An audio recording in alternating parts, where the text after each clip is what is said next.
సంగారెడ్డి జిల్లా పటంచెరులో జడ్పీ ఉన్నత పాఠశాల పాత భవనం కూల్చివేత ఘటనపై రాజకీయ రగడ నెలకొంది. ఈ ఘటనపై మెదక్ ఎంపీ రఘునందన్ రావు స్పందిస్తూ స్థలాన్ని పరిశీలించి బాధ్యులపై చర్యలు తీసుకోవాలని డిమాండ్ చేశారు.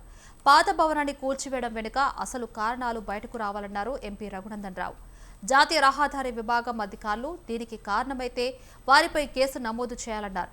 కోట్ల విలువైన ఈ స్థలాన్ని ఆక్రమించుకునేందుకు కుట్ర జరుగుతుందని అనుమానం వ్యక్తం చేశారు. వెంటనే పాఠశాల స్థలాన్ని పరిరక్షించేలా చర్యలు తీసుకోవాలని డిమాండ్ చేశారు. కోట్ల విలువ చేసేటువంటి ప్రభుత్వ పాఠశాల భూమి విషయంలో జిల్లా కలెక్టర్ గారి స్పందన తీరు కానీ రెవెన్యూ యంత్రాంగం స్పందన కానీ బాధాకరమైనటువంటి విషయం.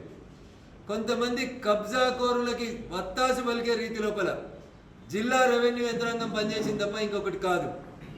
కాంపౌండ్ వాల్ బయటనే జాతీయ రహదారి ఎక్స్టెన్షన్ వాళ్ళు కాంట్రాక్టర్ కొత్త పోల్స్ వేసిపోతే స్కూల్ కూడా కొట్టాల్సిన అవసరం ఎన్హెచ్ఓలకు ఏమొచ్చిందనే చెప్పాలి, లేదా కాంట్రాక్టర్కి ఏమొచ్చిందని చెప్పాలి.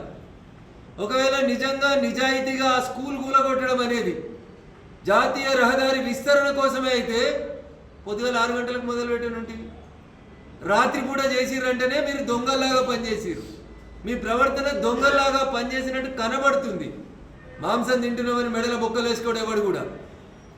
అక్కడ ఉన్నటువంటి వ్యక్తులు ఎవరైతే కొందరు ఆ భూమిని కబ్జా చేయడానికి దశాబ్దాల నుంచి ప్రయత్నం చేస్తుండ్రో వాళ్ళు ఒక చిల్లర మల్లర రాజకీయం చేసేటువంటి ప్రయత్నం చేసింది. కాంపౌండ్ వాల్ తర్వాత స్కూల్కి మధ్యన కాంపౌండ్ వాల్కి మధ్యన సుమారు మళ్ళీ 10 ఫీట్ల స్థలం ఉంది. కాంపౌండ్ వాల్ కనబడుతుంది ఫోటోలో, కొత్తగా వేసిన కరెంటు స్తంభాలు కనబడుతున్నాయి ఫోటోలో. ఏం రోగం వచ్చిందని రాత్రి గులగొడతాడు.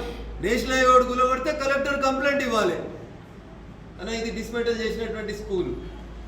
ఈ బ్లూ షీట్స్ ఉన్నాయని రోడ్డు పక్కన ఉన్నటువంటి కొంతమంది చిన్న చిన్న వ్యాపారాలు వేసుకున్న డబ్బాలు.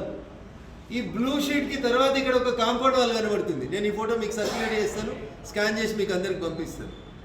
ఈ డబ్బాల తర్వాత కాంపౌండ్ వాల్ ఉంది. కొత్తగా కరెంటు పోల్ వేసారు ఇక్కడ. ఈ వేసిన కరెంటు పోల్ను కాంపౌండ్ వాల్ ఆనుకొని కనబడుతుంది. ఇప్పుడు మనం భౌతికంగా చూద్దాం. ఈ కాంపౌండ్ వాల్ నుంచి కూలగొట్టిన స్కూల్కి మధ్యన 10 ఫీట్ల గ్యాప్ కనబడుతుంది.